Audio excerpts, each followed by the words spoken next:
नमस्कार, जोहार। मैं याचना जायसवाल, आप देख रहे हैं न्यूज झारखंड। चलिए जानते हैं सुबह से लेकर शाम तक की झारखंड की तमाम बड़ी खबरों को। शॉर्ट सर्किट से घर में लगी आग, पति और पत्नी की खौफनाक मौत। रांची के सोनाहातू थाना क्षेत्र के डिबाडीह गांव में एक दर्दनाक हादसा सामने आया है। गांव में बाइक मिस्त्री का काम करने वाले 46 वर्षीय रंजीत साहू और उनकी पत्नी 42 वर्षीय मीना देवी की आग में जलने की वजह से मौत हो गई। घटना बुधवार की देर रात की है। सोनाहातू थाना प्रभारी चंदन कुमार ने बताया कि बाइक मिस्त्री का काम करने वाले रंजीत साहू और उनकी पत्नी मीना देवी की घर में आग लगने की वजह से मौत हो गई। जानकारी मिलने पर शवों को पोस्टमार्टम के लिए भेजा गया है। सोनाहातू पुलिस के अनुसार रंजीत साहू बाइक मिस्त्री के साथ खुदरा में लाकर पेट्रोल और डीजल भी बेचा करता था। रात में जब शॉर्ट सर्किट की वजह से आग लगी तो घर में मौजूद पेट्रोल और डीजल की वजह से आग ने भयावह रूप ले लिया और दोनों पति पत्नी को संभलने का भी मौका नहीं मिला। दोनों की जलने से दर्दनाक मौत हो गई। हादसे के समय घर में केवल पति पत्नी ही मौजूद थे, इसलिए हादसे में दोनों की मौत हुई है। गांव वालों ने बताया कि मृत रंजीत साहू का बेटा पंक्चर दुकान चलाता है। वो रात के समय उसी दुकान में था, इसलिए उसकी जान बच गई। देवघर में अपराधियों ने स्कूल के प्रिंसिपल की बम मारकर हत्या की। अपराधियों ने स्कूल के प्रिंसिपल की बम से मारकर हत्या कर दी है। यह घटना गुरुवार को जिले के मधुपुर थाना क्षेत्र के महुआ डाबर मध्य विद्यालय में हुई है, जहां अपराधियों ने 52 वर्षीय संजय दास पर बम से हमला किया, जिससे उनकी मौत हो गई। यही घटना उस वक्त हुई जब संजय दास स्कूल से बायोमेट्रिक कराकर लौट रहे थे। घटना के बाद मृतक के परिजनों का रो रो कर बुरा हाल है। घटना के संबंध में बताया जा रहा है कि संजय दास जब स्कूल में हाजिरी लगाने के बाद स्कूटर से कहीं जा रहे थे, तभी पिपरासोल के पास घात लगाए अपराधियों ने उन पर बम से हमला कर दिया। बमबाजी की घटना में संजय दास की मौके पर ही मौत हो गई। बम धमाके की आवाज सुनकर इलाके के लोग मौके पर पहुंचे और पुलिस को जानकारी दी। सूचना पाकर मधुपुर थाने की पुलिस मौके पर पहुंची और पूरे मामले की जांच कर रही है और अपराधियों की गिरफ्तारी के लिए अभियान शुरू कर दिया है। पंचतत्व में विलीन हुए शहीद कैप्टन करमजीत सिंह बख्शी। अंतिम यात्रा में भीड़ ने बरसाए फूल। जम्मू कश्मीर में आतंकी हमले में हुए थे शहीद। जम्मू कश्मीर के अखनूर सेक्टर में आईडी ब्लास्ट में शहीद हुए कैप्टन करमजीत सिंह बख्शी पंचतत्व में विलीन हो गए। खिरगांव मुक्तिधाम में उनका अंतिम संस्कार किया गया। इससे पहले गुरुवार सुबह करीब 11 बजे उनकी अंतिम यात्रा हजारीबाग स्थित आवास से निकाली गई थी। शहीद के पार्थिव शरीर को सेना के वाहन में रखकर शहर से होते हुए खिरगांव मुक्तिधाम लाया गया। इस दौरान जनप्रतिनिधि के साथ साथ भारी संख्या में हजारीबाग की आम जनता भी मौजूद रही। साथ ही हजारीबाग डीसी नैन्सी सहाय और एसपी अरविंद कुमार सिंह भी मौजूद रहे। शहीद की अंतिम यात्रा जिधर से गुजरी, भारत माता की जय और कैप्टन करमजीत सिंह अमर रहे के नारे लगते रहे। लोगों ने फूलों की बारिश की। मुक्तिधाम पहुंचने पर शहीद कैप्टन के पार्थिव शरीर पर लिपटे तिरंगे को जब सेना के अधिकारी ने उनकी मां को सौंपा तो उन्होंने जो बोले सो निहाल, सत श्री अकाल के नारे लगाए। राष्ट्रपति के कार्यक्रम में हुआ बदलाव। बोर्ड परीक्षा को देखते हुए लिया गया फैसला। बीआईटी मिश्रा में 15 फरवरी को होने वाले प्लेटिनम जुबली समारोह के समय में बदलाव किया गया है। इस कार्यक्रम में राष्ट्रपति द्रौपदी मुर्मू शामिल होने वाली हैं। पहले यह कार्यक्रम सुबह 10 बजे शुरू होने वाला था, लेकिन अब इसे 11 बजे किया गया है।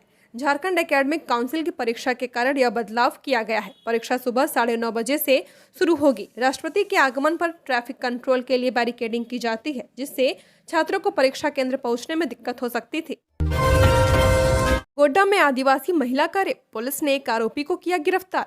गोड्डा जिले के राजा भीटा थाना क्षेत्र में एक आदिवासी महिला के साथ दुष्कर्म की घटना सामने आई है। इसमें 2 लोगों को आरोपी पाया गया है, जिसमें से एक को पुलिस ने गिरफ्तार कर लिया है, वहीं दूसरे की तलाश पुलिस कर रही है। मिली जानकारी के अनुसार महिला कहीं जा रही थी। इसी दौरान 2 युवक बाइक पर आए और महिला को जबरदस्ती उठा ले गए। आरोपी महिला को किसी सुनसान जगह ले गए और उसके साथ दुष्कर्म किया। घटना की जानकारी किसी तरह परिजनों को दी गई। इसके बाद परिजन महिला को खोजने निकल गए। तब उन्होंने देखा कि 2 आरोपी महिला के साथ दुष्कर्म कर रहे हैं। जब परिजन महिला को बचाने आए तो आरोपियों ने परिजनों के साथ मारपीट की। इसके बाद आरोपी अपनी बाइक छोड़कर भाग गए। इसके बाद घटना की जानकारी पुलिस को दी गई। राजा भीटा थाना प्रभारी कौशल किशोर मौके पर पहुंचे और मामले की जांच शुरू की। उन्होंने जानकारी दी कि पुलिस ने एक आरोपी को गिरफ्तार कर लिया है, वहीं दूसरे को पकड़ने के लिए राजा भीटा थाना क्षेत्र में छापेमारी की जा रही है। झारखंड बजट सत्र को लेकर 21 फरवरी को स्पीकर की अध्यक्षता में होगी सर्वदलीय बैठक। झारखंड विधानसभा सचिवालय ने बजट सत्र की तैयारियां शुरू कर दी हैं। सत्र सुचारू रूप से चलाने और लोगों की जरूरत से संबंधित ज्यादा से ज्यादा सवालों पर चर्चा कराने के उद्देश्य से 21 फरवरी को स्पीकर रविंद्रनाथ महतो की अध्यक्षता में सर्वदलीय बैठक होगी। इसमें मुख्यमंत्री हेमंत सोरेन व अन्य दलों के नेता उपस्थित रहेंगे। इस दौरान सत्र के सुचारू तरीके से संचालन समेत अन्य विषयों पर बातें होंगी। भाजपा ने अभी तक विधायक दल के नेता का चयन नहीं किया है, इस पर निगाहें टिकी हुई हैं। 21 फरवरी को ही राज्य सरकार के वरिष्ठ अधिकारियों के साथ सुरक्षा समेत अन्य मामलों को लेकर महत्वपूर्ण बैठक होगी। विधानसभा सचिवालय ने विभिन्न विभाग को समय विधेयक प्रश्नों का जवाब भेजने का आग्रह किया है, ताकि सदन के संचालन के दौरान तकनीकी परेशानी नहीं आए। संसदीय कार्य मंत्री राधाकृष्ण किशोर ने बताया कि स्पीकर के साथ अबुआ बजट समेत अन्य महत्वपूर्ण विषयों पर बातचीत हुई है। बजट की तैयारियां अंतिम चरण में है। पहले कई दौर की बैठकें की जा चुकी हैं। इसके लिए विशेषज्ञ समेत आम लोगों के सुझाव भी लिए गए हैं। बजट राज्य के चौतरफा विकास को केंद्रित कर बनाया जा रहा है। इसमें सभी वर्गों का ख्याल रखा जाएगा। आगामी बजट सत्र झारखंड की समृद्धि और विकास की नई दिशाएं तय करेगा। मैया सम्मान योजना 59 लाख मैया के खाते में कब जाएगी जनवरी की राशि? सचिव निर्देशक चुप। मैया सम्मान योजना की 2500 रुपए की दूसरी किस्त पर राज्य भर में भ्रम की स्थिति है। दिसंबर की राशि मिल गई है। जनवरी की राशि का राज्य की करीब 59 लाख लाभुक महिलाएं इंतजार कर रही हैं। दूसरी ओर विपक्ष लगातार हमलावर है। जनवरी की राशि लाभुकों को कब मिलेगी? इस सवाल पर जवाबदेह अधिकारी महिला बाल विकास एवं सामाजिक सुरक्षा विभाग के सचिव मनोज कुमार और डायरेक्टर एस समीरा चुप हैं। मंगलवार को एस समीरा ने मिलने से इनकार कर दिया, जब उनसे और मनोज कुमार से व्हाट्सएप मैसेज भेजकर पूछा गया कि मैया सम्मान योजना के लाभुकों के खाते में जनवरी की राशि कब तक जाएगी। इसका दोनों में से किसी ने कोई जवाब नहीं दिया। हालांकि झामुमो के प्रवक्ता मनोज पांडे बबलू ने दावा किया कि 10 दिन बाद एक साथ जनवरी और फरवरी दोनों महीने की राशि लाभुकों के खाते में भेज दी जाएगी। बबलू ने भाजपा पर पलटवार किया कि जुमलों की राजनीति वह करते हैं, झामुमो जो कहता है वह करता है। इस बीच मिली जानकारी के अनुसार इस योजना के करीब 11 लाख लाभुकों के बैंक खाते आधार से लिंक नहीं है। कई जिलों में डुप्लीकेसी के हजारों मामले सामने आए हैं। इन सब अपात्र लाभुकों की छटनी हो रही है। इस योजना का लाभ देने में अभी राज्य सरकार को परेशानी हो रही है। आपके इलाके का भी चापाकल है खराब तो इस नंबर पर करें कॉल, समस्या हो जाएगी हल। अगर आपके इलाके का भी चापाकल खराब है तो अब एक कॉल पर आपकी समस्या ठीक हो सकती है। रांची डीसी ने 2 नंबर जारी किए हैं, जिस पर कॉल कर आप अपने इलाके के खराब चापाकल की स्थिति के बारे में जानकारी दे सकते हैं। दरअसल गर्मी में पेयजल संकट न हो, इसके लिए जिला प्रशासन ने फरवरी से ही तैयारियां शुरू कर दी हैं। प्रशासन ने सभी संबंधित अधिकारियों को प्रखंडों के खराब चापाकलों की मरम्मत करने के निर्देश दिए हैं। जनप्रतिनिधियों से भी सहयोग लेने का निर्देश दिया गया है। उपायुक्त के निर्देश के बाद पेयजल विभाग ने सभी प्रखंडों में कंट्रोल रूम बनाना शुरू कर दिया है और इसमें कर्मचारियों की प्रतिनियुक्ति शुरू कर दी है। ये वो नंबर है 7870090130 और 6205199525 है, जिस पर आप कॉल करके खराब चापाकल के बारे में बता सकते हैं। हथियार के साथ जेजेएमपी उग्रवादी गिरफ्तार, ठेकेदारों से लेवी लेने के फिराक में था। लातेहार पुलिस ने जेजेएमपी उग्रवादी अर्जुन सिंह को हथियार के साथ गिरफ्तार किया है। वह ठेकेदारों से लेवी वसूली की फिराक में था। गिरफ्तार उग्रवादी अर्जुन मनिका थाना क्षेत्र के बरियातू का रहने वाला है। उसकी गिरफ्तारी सनगढ़वा के पास से हुई है। अर्जुन के बारे में बताया जा रहा है कि वह क्षेत्र में हो रहे विकास कार्यों की जानकारी जेजेएमपी के शीर्ष उग्रवादियों तक पहुंचा रहा था। इसके बाद उसके निर्देश पर लेवी की मांग करता था। एसपी ने बताया कि पुलिस को गुप्त सूचना मिली थी कि अर्जुन सिंह आसपास के क्षेत्रों में सरकारी योजनाओं से जुड़े कार्य करा रहा है, ठेकेदारों से लेवी वसूलने की फिराक में है। इसके बाद बरवाडिया एसडीपीओ भरत राम के नेतृत्व में पुलिस टीम गठित की गई। टीम ने सनगढ़वा गांव में छापेमारी कर घेराबंदी करते हुए उग्रवादी अर्जुन सिंह को पकड़ लिया। रांची में बिल्डिंग से गिरकर मजदूर की मौत, इस वजह से हुआ हादसा। आज गुरुवार की सुबह जिले के पुंदांग ओपी क्षेत्र स्थित लाजपत नगर रोड नंबर 4 में एक निर्माणाधीन बिल्डिंग से गिरकर एक मजदूर की मौत हो गई। जानकारी के अनुसार मजदूर निर्माणाधीन बिल्डिंग की छत पर काम कर रहा था, तभी वह अनियंत्रित होकर नीचे गिर पड़ा। गिरने के कारण उसकी मौके पर ही मौत हो गई। घटना की सूचना मिलते ही पुलिस मौके पर पहुंची और शव को कब्जे में लेकर पोस्टमार्टम के लिए भेज दिया है। पुलिस ने इस मामले में आगे की कार्रवाई शुरू कर दी है। अगले 5 दिन तापमान में नहीं होगा बड़ा बदलाव, झारखंड के मौसम में उतार चढ़ाव जारी। 16 जिलों का अधिकतम तापमान 30 डिग्री के पार। रांची सहित राज्य भर के मौसम में तेजी से बदलाव हो रहा है। रांची में दिन और रात के तापमान में उतार चढ़ाव होने से कभी ठंडा बढ़ जाती है और कभी गर्मी हो जाती है। बुधवार को रांची के तापमान में जोरदार उछाल देखने को मिला। दिन का अधिकतम तापमान 1.8 डिग्री सेल्सियस बढ़कर 30.3 डिग्री सेल्सियस पर पहुंच गया, जो सामान्य से 4.3 डिग्री सेल्सियस ज्यादा है। वहीं रात का न्यूनतम तापमान भी 2.3 डिग्री सेल्सियस बढ़कर 16.7 डिग्री सेल्सियस पर पहुंच गया, जो सामान्य से 4.4 डिग्री सेल्सियस ज्यादा है। दिन में तीखी धूप से अप्रैल मई की गर्मी जैसा मौसम हो गया है। इधर मौसम विज्ञान केंद्र रांची के अनुसार अगले 5 दिन तक दिन और रात के तापमान में कोई बड़े बदलाव की संभावना नहीं की जा रही है। सुबह में धुंध, इसके बाद आसमान साफ रहेगा। हालांकि सुबह और शाम हवा चलने से हल्की ठंड का एहसास होता रहेगा। फरवरी में ही राज्य के 16 जिलों का अधिकतम तापमान 30 डिग्री सेल्सियस को पार कर गया है। बुधवार को अधिकतर जिलों में दिन का तापमान 30 डिग्री या उससे अधिक दर्ज किया गया। कई जिलों का तापमान सामान्य से 7 डिग्री सेल्सियस तक अधिक रिकॉर्ड किया गया है। चेन्नई की तर्ज पर झारखंड में भी खुलेगा शंकर नेत्रालय। शंकराचार्य ने हेमंत सरकार से जताई ये इच्छा।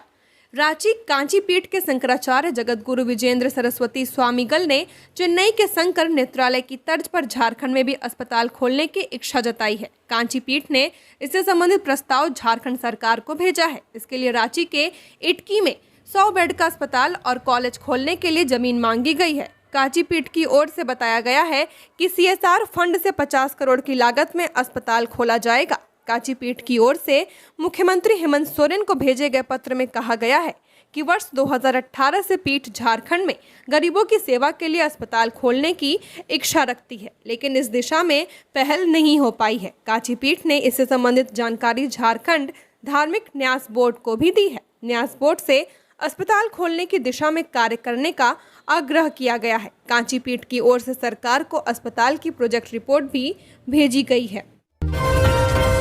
झारखंड में बोर्ड, निगम और आयोग में फेरबदल की मांग। कांग्रेस में पद पाने के लिए मचा घमासान। झारखंड में नई सरकार के गठन के बाद कांग्रेस के अंदर बोर्ड, निगम और आयोग में पद पाने की लड़ाई तेज हो गई है। कांग्रेस के कई नेताओं और कार्यकर्ताओं के साथ साथ अब प्रदेश प्रवक्ताओं ने भी बोर्ड, निगम और आयोग के अध्यक्ष और उपाध्यक्ष को बदलने की मांग तेज कर दी है। प्रदेश प्रवक्ता निरंजन पासवान और जगदीश साहू ने राज्य में बोर्ड, निगम और आयोगों में कांग्रेस कोटे से अध्यक्ष, उपाध्यक्ष या सदस्यों को बदलने की मांग कर कांग्रेस की कार्यशैली पर सवाल खड़े किए हैं। प्रदेश प्रवक्ता निरंजन पासवान ने कहा कि जिस कांग्रेस नेता के परिवार के पास 12 वोट हैं और उसके बूथ पर पार्टी या सहयोगी दलों को 2 वोट मिले हैं, उन नेताओं को गणेश परिक्रमा के कारण बोर्ड, निगम और आयोग में पद मिल जाता है, जबकि पार्टी के प्रति हमेशा समर्पित रहने वाले नेताओं की उपेक्षा की जाती है। हेमंत सोरेन की झारखंड को सौगात। सभी विश्वविद्यालयों के काम हो जाएंगे आसान। क्या है तैयारी? उच्च व तकनीकी शिक्षा विभाग सहित झारखंड के सभी विश्वविद्यालयों में काम को आसान करने के लिए ऑनलाइन सुविधा बहाल की जा रही है। इसके लिए उच्च व तकनीकी शिक्षा विभाग ने 6 पोर्टल तैयार किए हैं। मुख्यमंत्री हेमंत सोरेन इन 6 पोर्टल को 18 फरवरी को प्रोजेक्ट भवन में लॉन्च करेंगे। राज्य सरकार ने झारखंड में Jharkhand student research and innovation policy 2025 भी लागू करने की तैयारी की है। पॉलिसी के निर्माण के लिए 18 फरवरी को कार्यशाला का भी आयोजन किया जाएगा। विश्वविद्यालय में शिक्षकों व कर्मचारियों के वेतन निर्धारण का कार्य आसान करने के लिए पे fixation and verification system portal तैयार किया गया है। प्राइवेट विश्वविद्यालयों को अपने विश्वविद्यालय की सारी जानकारी उपलब्ध कराने तथा राज्य में नए प्राइवेट विश्वविद्यालय खोलने के लिए ऑनलाइन सिस्टम के तहत आवेदन करने के लिए पोर्टल तैयार किया गया है। विभाग ने वित्त रहित कॉलेजों को अनुदान के लिए सारे काम पोर्टल के माध्यम से कराने का फैसला लिया है। इसके लिए भी पोर्टल तैयार किया गया है, जिसका नाम वित्त रहित कॉलेज ग्रांट पोर्टल रखा गया है। झारखंड के बुजुर्गों के लिए खुशखबरी, जल्द बढ़ेगी वृद्धा पेंशन की राशि। मंत्री ने दिए संकेत। प्रखंड क्षेत्र की रुंजी पंचायत अंतर्गत परस बन्नी मैदान पर शुभगृह प्रवेश और फुटबॉल टीम के खिलाड़ियों के किट वितरण कार्यक्रम में ग्रामीण विकास मंत्री दीपिका पांडे सिंह शामिल हुई। इस दौरान उन्होंने प्रखंड क्षेत्र की सभी 16 पंचायतों के 8 दर्जन से अधिक आवासों की महिला लाभुकों को आवास की चाबी सौंपी। झारखंड सरकार की सोच है कि प्रदेश का कोई भी परिवार बेघर नहीं रहे, सभी को 3 कमरे वाला अपना निजी पक्का घर मिले प्रदेश के तमाम परिवार खुशहाली और अमन चैन के साथ अपना जीवन व्यतीत कर सकें। ग्रामीण विकास मंत्री दीपिका पांडे ने कहा कि विपक्षी लोग बेवजह जनता को गुमराह करने का प्रयास कर रहे थे, लेकिन उनकी एक भी नहीं चली। सरकार द्वारा महिलाओं के सहयोग के लिए मैया सम्मान योजना भी शुरू की गई है। साथ ही साथ बुजुर्गों को मिलने वाले वृद्धावस्था पेंशन की भी राशि बढ़ाने की बात चल रही है। रंग बिरंगी रोशनी और आतिशबाजी से जगमगाया रामराज मंदिर। वार्षिक उत्सव के अंतिम दिन की गई गंगा आरती, लोगों की जुटी रही भीड़। भव्य गंगा आरती और शानदार आतिशबाजी के साथ रामराज मंदिर चिटाही धाम का 9 दिवसीय वार्षिक उत्सव बुधवार की रात संपन्न हो गया। वार्षिक उत्सव के अंतिम दिन तक भक्तों का तांता लगा रहा। इधर पूर्णाहुति के साथ श्री राम महायज्ञ का भी समापन हो गया। वार्षिक महोत्सव के अंतिम दिन बुधवार की शाम बनारस के आचार्यों की उपस्थिति में भव्य गंगा आरती की गई। गंगा आरती को देखने के लिए पूरा पंडाल खचाखच भरा हुआ था। कार्यक्रम का उद्घाटन मुख्य अतिथि धनबाद के सांसद सहयज्ञ के मुख्य यजमान ढुल्लू महतो, उनकी पत्नी सावित्री देवी, बाघमारा विधायक शत्रुघ्न महतो ने फीता काट कर किया। गंगा आरती की शुरुआत गंगा ध्यान से किया गया। कार्यक्रम की शुरुआत मंत्रोच्चारण के साथ किया गया। धनबाद में खड़ी गाड़ी में लगी आग, समय पर पाया गया काबू, बड़ा हादसा टला। धनबाद कूले स्थित थाना मोड़ के समीप खड़ी एक गाड़ी में अचानक आग लग गई। इस आगलगी से इलाके में अफरा तफरी का माहौल बन गया। आग की लपटें देख वहां लोगों की भीड़ जमा हो गई। स्थानीय लोगों की सूचना पर झरिया थाना प्रभारी ने तुरंत अग्निशमन विभाग को जानकारी दी। सूचना पाकर दमकल की गाड़ी और पुलिस की टीम मौके पर पहुंची और कड़ी मेहनत के बाद आग पर काबू पाया गया। हालांकि गाड़ी पूरी तरह जलकर खाक हो गई। पुलिस पूरे मामले की जांच में जुटी हुई है। वाहन चालक विजय कुमार साव ने बताया कि वे सुबह 8 बजे बच्चे को डिनोबिली स्कूल छोड़ने गए थे। इसके बाद वो सड़क किनारे गाड़ी खड़ी करके घर चले गए थे। कुछ ही समय बाद स्थानीय लोगों ने उन्हें सूचना दी कि गाड़ी में आग लग गई है। कहा कि गाड़ी में आग कैसे लगी इसकी जानकारी नहीं है। स्थानीय निवासी शकील अंसारी का कहना है कि गाड़ी में शॉर्ट सर्किट के कारण आग लग गई होगी। उन्होंने बताया कि स्थानीय लोगों ने आग बुझाने का प्रयास भी किया था, लेकिन आग तेजी से फैल गई। कहा कि अग्निशमन विभाग और झरिया पुलिस की तत्परता से आग पर काबू पाया गया। कांग्रेस अपने मंत्रियों के काम का कराएगी सोशल ऑडिट। सरकार में काम की शुरुआत हो रही है। मंत्रियों को अपना परफॉर्मेंस ठीक करना है, साथ गारंटी को एक एक कर पूरा करना है। मंत्रियों ने शुरू में जिस तरह काम की शुरुआत की है वह संतोषजनक है। एक निश्चित समय सीमा के बाद उनके कामों का आकलन किया जाएगा। पार्टी वेट एंड वॉच करेगी। झारखंड सरकार में कांग्रेस कोटे के मंत्रियों के काम का पार्टी सोशल ऑडिट कराएगी। जिस मंत्री को जो विभाग मिला है उससे संबंधित योजनाओं की स्थिति की जानकारी जिला, प्रखंड से लेकर पंचायत स्तर तक लेगी। इसके आधार पर मंत्रियों के काम का आकलन किया जाएगा। सही काम करने वाले मंत्री सरकार में बने रहेंगे। जिन मंत्रियों के काम की रिपोर्ट सही नहीं होगी, पार्टी उन्हें बदलने की कार्रवाई भी करेगी। कांग्रेस आलाकमान ने मंत्रियों को यह स्पष्ट कर दिया है। आलाकमान ने मंत्रियों को निर्देश दिया है कि वे काम पर फोकस करें। जो विभाग दिए गए हैं उस पर अपना परफॉर्मेंस दें। मंत्रियों को हर महीने अपने काम की रिपोर्ट तैयार करनी होगी। वहीं उनके काम का आकलन 6 महीने या फिर 1 साल के काम के आधार पर किया जाएगा। पार्टी और मंत्रियों को यह भी स्पष्ट किया गया है कि सरकार में कांग्रेस पिछलग्गू बनकर न रहे, सहयोगी बनकर काम करे। सुप्रीम कोर्ट बोला, चुनाव के वक्त फ्रीबीज का ऐलान गलत। लोग काम करना नहीं चाहते क्योंकि आप फ्री राशन दे रहे हैं, बिना कुछ किए पैसे दे रहे हैं। सुप्रीम कोर्ट ने बुधवार को चुनाव के वक्त की जाने वाली मुफ्त की योजनाओं पर सख्त टिप्पणी की है। कोर्ट ने कहा, लोग काम करना नहीं चाहते हैं क्योंकि आप उन्हें मुफ्त राशन दे रहे हैं, बिना कुछ किए उन्हें पैसे दे रहे हैं। कोर्ट ने केंद्र से पूछा कि इन लोगों को समाज की मुख्य धारा से जोड़ने के बजाय क्या आप मुफ्त की योजनाएं लागू करके परजीवियों की जमात नहीं खड़ी कर रहे हैं। जस्टिस BR गवई और जस्टिस अगस्टिन जार्ड मसीह की बेंच शहरी इलाकों में बेघर लोगों को आसरा दिए जाने की याचिका पर सुनवाई कर रही थी। अब 6 हफ्ते बाद दोबारा इस याचिका पर सुनवाई की जाएगी।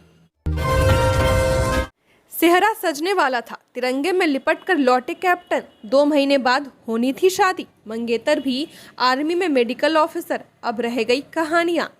हजारीबाग के जुलू पार्क के पास का मोहल्ला आज सुनसान है। दिन भर चहल पहल वाला शहर का यह कोना आज चुप्पी साधे हुए है। इसी मोहल्ले में रहते हैं अजिंदर सिंह बख्शी और उनका परिवार। इस परिवार के छोटे बेटे थे कैप्टन करमजीत सिंह बख्शी। करमजीत अब नहीं रहे, उन्होंने वीर गति पाई है। जम्मू कश्मीर के अखनूर सेक्टर में LOC के पास पेट्रोलिंग के दौरान हुए IED ब्लास्ट में एक कैप्टन सहित 2 सैन्यकर्मी शहीद हो गए थे। एक अन्य जवान भी घायल हो गया। वीरगति पाने वाले कैप्टन कमरजीत सिंह बख्शी हैं। कैप्टन और उनका परिवार शादियों की तैयारियों में जुटा हुआ था। 2 महीने बाद कैप्टन सेहरा बांधे अपनी दुल्हन को घर लाते, लेकिन वो तिरंगे में लिपट कर घर लौटे हैं। जिस घर से 5 अप्रैल को बारात निकलने वाली थी, उस घर से आज उनकी अर्थी उठी है। कैप्टन करमजीत की अंतिम यात्रा में पूरा शहर उमड़ पड़ा। लोगों ने नम आंखों से उन्हें अंतिम विदाई दी। ट्रेन का दरवाजा नहीं खोले जाने से नाराज हुए यात्री। गोड्डा दिल्ली ट्रेन पर पथराव। गोड्डा से गिरिडीह होते हुए कोडरमा के रेल लाइन से दिल्ली जाने वाली ट्रेन पर जमुआ में पथराव हुआ है। यह घटना बुधवार की दोपहर की है, जब ट्रेन जमुआ रेलवे स्टेशन पर पहुंची थी। प्लेटफॉर्म पर खड़े यात्री ट्रेन में चढ़ने की कोशिश करने लगे, लेकिन बोगी का दरवाजा बंद था और बार बार कहने पर भी नहीं खोला गया। इससे कई यात्री पटरी पर आ गए और नारेबाजी करने लगे। इस दौरान ट्रेन पर पथराव भी किया जाने लगा। पुलिस को सूचना मिली और वे मौके पर पहुंचकर स्थिति को नियंत्रण में लिए।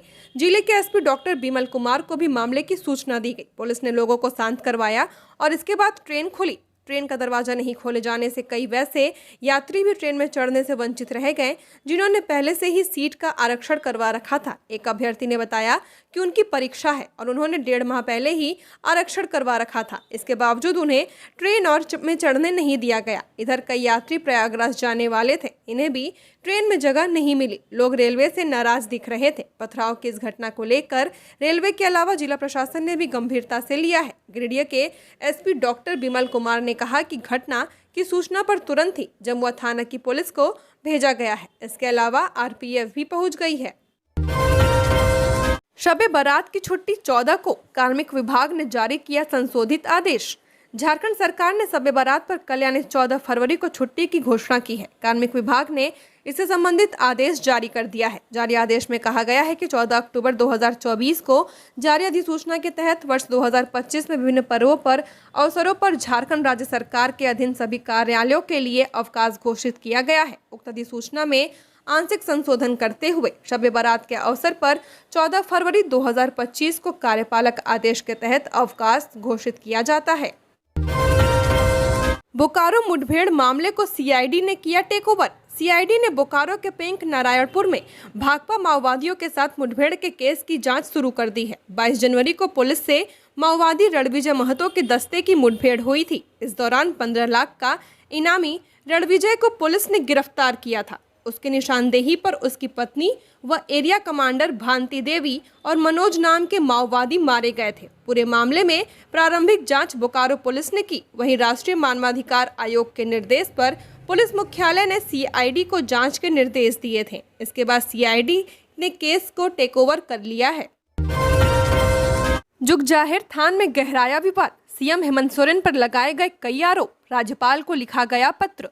गिरिडीह के जुगजाहिर थान को लेकर विवाद गहरा गया है। आदिवासी नेताओं ने CM हेमंत सोरेन पर मामले को लेकर दोहरा चरित्र अपनाने का आरोप लगाया है। साथ ही राज्यपाल को पत्र लिखकर न्याय की गुहार लगाई है। दरअसल करीब 7 माह पहले तत्कालीन मुख्यमंत्री और वर्तमान मुख्यमंत्री हेमंत सोरेन ने अपनी पत्नी और गांडे विधायक कल्पना मुर्मू सोरेन के साथ मधुबन थाना क्षेत्र के दिसोम मांझी थान में पूजा की थी। इसके बाद हेमंत और कल्पना वहां से चले गए थे। बाद में वहां एक तस्वीर भी वायरल हुई थी। इस संबंध में मधुबन थाने में अज्ञात लोगों के खिलाफ कांड संख्या 13/2024 दर्ज किया गया था। अब इस मामले में कुछ लोगों को भारतीय नागरिक सुरक्षा संहिता की धारा 35 के तहत नोटिस दिया गया है। इस मामले को लेकर मरांगबुरु सावंता सुसार बैसी फ्रंट पर आ गया है और हेमंत सरकार पर दोहरा चरित्र अपनाने का आरोप लगा रहा है। झारखंड की और खबरों के लिए बने रहिए हमारे साथ। हमारे चैनल न्यूज़ झारखंड पर चैनल को सब्सक्राइब करें, साथ बेल आइकन को प्रेस करें। नमस्कार।